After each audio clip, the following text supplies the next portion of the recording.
Assalamualaikum dan selamat pagi. Selamat datang ke outdoor. Ini kita berada di kebun jagung, Kampung Kuala Kaung, Lancang, Pahang. Jagung ini, kawasan penanam jagung ini agak luas, dalam 8 ekar. Diusahakan oleh saudara Kamal, ya, bersama dengan 2 orang pekerja lah. Jadi di sini tanaman ini untuk pada skala yang besar lah, boleh dikatakan dijadikan sumber ekonomi lah besar, ya. Tapi kalau untuk sambil-sambilan tanam jagung di tepi rumah kecil-kecilan, konsepnya sama, ya, cara pengurusannya sama. Jadi di sini kita cuba kongsikan pengalaman saudara Kamal dan saudara Rashid kerjanya dalam mengusahakan jagung yang luas ini, yang menjadi sumber pendapatan lah, ya. Penjualannya pada tiap-tiap hari lah dia ada keluarkan hasil jagungnya. Dia lebih kurang sehari jualannya dalam 600-500 tongkol lah. Jadi di sini kita cuba kongsikan bagaimana beliau mengusahakannya. So kita akan mulakan pada peringkat menanam, ya. Mula-mula membersihkan, menanam, dan peringkat menghasilkan buah dan peringkat pemetikan lah. So di sini adalah kawasan yang baru ditanam dalam umur dalam seminggu, 7 hari, 10 hari. Dan kita lihat anak benihnya dalam ketinggian dalam 2 inci hingga 5 inci, ya. Ya. So jarak di antaranya, antara jagung adalah 15 inci hingga 24 inci lah antara. So 15 kali 24 inci, ya. Jarak ini penting, ya. Di satu lubang yang ditugal ada 1 biji benih saja, ya. 1 biji benih, lepas tu mungkin ada 2 biji benih, 1 biji benih, 1 dan 2. Jadi tidak di tiap lubang terbubuh 2. Hanya lebih kurang selepas selang dua kawasan tugal, ada dua biji benih lah, ya. So penanamannya secaranya standard lah, ditugal lah. So sebelum ditanam, tanah ni perlu ditenggala atau plau lah, jadi supaya halus lah, ya. Tanahnya jadi halus dan diplau dengan sepenuhnya lah, supaya senang tumbuh, ya. Yang benih yang digunakan di sini, benih jagung yang dibeli Lektat jagung manis, ya. Ini dibeli di sini, harganya ditulis di sini RM70. RM70 untuk berapa gram agak tidak ditulis sinilah, ya. Jadi ini contoh benihnya. Mungkin kalau ini jagung manis lah, ya. Kalau mungkin benih lain pun boleh digunakan. Kalau ini jagung manis nih, lain. Kalau jagung biasa tu, jagung biasa Malaysia tu, lainlah benihnya, tapi konsep ditanamannya sama. Hanya mungkin hasilnya berbeza lah, ya. So cara menanamnya ditugal, ya, mungkin semuanya tahu, ya. Tapi kalau kawasan kecil, kawasan rumah kita perlu lambuk lah kawasan tanah tu. Mungkin katalah kita ada belakang rumah tu, kita kena gembur-gemburkan tanahnya, lambuk. Kalau sini sebab besar pakai plau lah, dia pakai mesin. Tapi kalau di kawasan kecil di belakang rumah, kita cangkul lah, digemburkan tanah tu supaya tanah tu jadi lembut lah, ya, jadi hancur. Okey, sekarang setelah pokok ni berumur lebih kurang seminggu, ya, atau 10 hari, kita akan taburkan bajanya lah, pembajaan. Mula pembajaan, ya. Itu bajanya ditabur dalam setengah sudu lah setiap rumpun, setiap pokok. Dan jaraknya jangan rapat sangat lah dengan pangkalnya lah, ya. Diasingkan, dijauhkan sedikit daripada itu. Ada yang pembajaan ini penting, tidak boleh dilakukan pada musim hujan.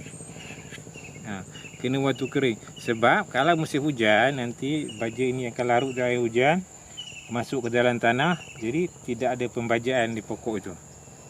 Ya. Jadi cara waktu penaburan baja itu juga penting lah. Ya, tidak semestinya kalau hujan bagus, ya. Tidak boleh terlalu banyak air. Kita lihat di sini, di tepinya, di luar kawasan itu ada longkang dibuat supaya air tidak bertakung di dalam tanah. Ya. So di sini pun sama, dibuat longkang supaya air mengalir daripada di dalam kawasan tanaman. Sebab bila banyak sangat air, pokok tidak akan subur. Di sini kita akan tunjukkan karangan jagung yang telah berumur lebih sebulan, lebih kurang, ya. Dia telah mula berbunga, ya. Dan telah mula berputik lah. Sini telah mula tunjuk putiknya, ya. Kita perhatikan perbandingan di mana yang kita perhatikan di sana, yang di belakang sana lebih segar, bunganya bagus berbanding yang depan ni yang agak terbantut lah. Ini adalah disebabkan di kawasan ini kelebihan air. Tengok sini warna banyak basah, lembap kan. Dan walaupun dibuat saliran tapi masih lembap. Tengok tanahnya lembik bila dipijak. Jadi banyak-banyak kandungan air. Jadi menyebabkan pokoknya terbantut. Bila terbantut nanti hasil buahnya tidak begitu segar lah, tidak begitu subur, kecil. Biji-biji jagungnya tidak penuh, ya. Jadi penting kandungan air tidak boleh lebih lah supaya pertumbuhan jagung sempurna lah. Di sini kita dapat kelompok-kelompok jagung yang ditanam berperingkat-peringkat lah. Ya, ini belah sini lebih rendah, lebih muda, ya, lebih umur harinya lebih pendek, yang di sananya lebih tua lah. So dia sana makin besar dan sampai ke sana ini kita akan jumpa yang telah berbuah lah, ya. Kenapa dilakukan begitu? Sebab dia bergantung kepada pasaran lah, ya, supaya dapat mengeluarkan hasil dalam 500 tungkul atau 600 tungkul sehari. Itu permintaannya lah. Kalau terlalu banyak, ya, terlalu banyak nanti tidak boleh dijual. Jadi ini untuk mengawal pasaran lah. Jadi dalam satu plot tu lebih kurang suku ekar lah, lebih kurang dia boleh tanam dalam 2,500 hingga 3,000 batang. So dalam 3,000 tu mungkin hasil tuaian yang baik dalam 2,500 lah. So dalam 600 sehari. Jadi untuk satu plot tu dia boleh jual untuk 5 hari lah, ya. So relatively satu plot itu lebih muda 5 hari daripada yang berikutnya. Jadi dapat penghasilannya tiap-tiap hari jualan, sebanyak 500 hingga 600 tungkul sehari.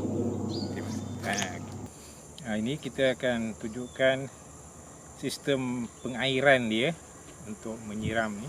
So ini kita ada pipe besar dalam 4 inci ke 5 inci, ya, pipe utamanya. Kemudian ada disambungkan dengan pipe fleksibel lah.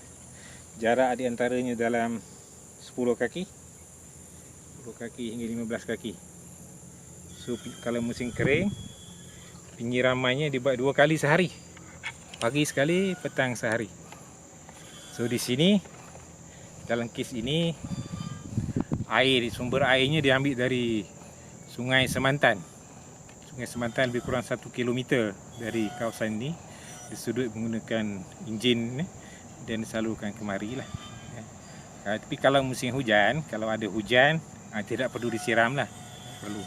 Dan tengok kalau hujan tu tidak cukup lebat, mungkin hanya tidak mencukupi untuk pokok ini, mungkin perlu disiram jugalah. Tapi kalau agak cukup, rasanya cukup untuk pokok ini, tidak perlu disiram. Sini pokok jagung yang telah matang, umurnya lebih kurang 60 hari lebih sedikit. Yang kita dapati ini buahnya, panjang yang dalam 8 inci hingga 10 inci lah. Dan kita lihat yang bila matang, dia punya bulu rambutnya ini berwarna coklat. Kalau yang masih muda tu dia warna kuning pucat, warna putihan pucat. Jadi ini sudah matang untuk boleh dipetik lah. So jadi satu pokok hanya dapat satu tongkol jagung. Satu tongkol jagung. Ada kes yang mudanya dia ambil untuk buat sayur lah, dia panggil podok. So dia ambil, ada yang jenis yang lebih macam yang ada dua macam ini masih elok lah, masih semua untuk sudah matang. Satu batang menghasilkan satu tongkol jagung sahaja. So di sini dapati kawasan yang telah matang, cukup matang, telah dipetik lah. So di mana buah-buahnya dipetik, dipotong, pokoknya dipotong, buahnya diambil dan batangnya ditinggalkan di sini lah. So ada, kalau sini kadang-kadang ada orang yang menternak lembu, kerbau datang mengambil batang ni untuk beri makan kepada haiwan-haiwan tersebut lah. Boleh jadi untuk dalam per cycle tu, kalau ada tanaman jagung, ada ternakan, boleh diedarkan batang jagung itu untuk makanan haiwan lah. Ini padi yang digunakan. Jadi dia proses pembajaan sebanyak 3 kali. Umur 10 hari sekali, 15 hari sekali, 45 hari sekali. So baja ni dah 50 kilo. Jadi kalau untuk tanaman kecil-kecilan tu boleh beli yang sekecil aja lah. Ini untuk kawasan ladang lah, sesuai untuk pembajaan. Baja ni untuk menggalakkan buah yang juga kesuburan pokok. Sekian. Jagung yang telah dipetik boleh direbus atau dibakar lah. Ada di sini untuk outdoor. Senang saja jagung dibakar. Dalam 10 minit, 15 minit sudah okey. Ini contohnya sudah boleh dimakan lah. Contohnya kita buka sini, sudah kuning, sudah masak, sudah boleh dimakan.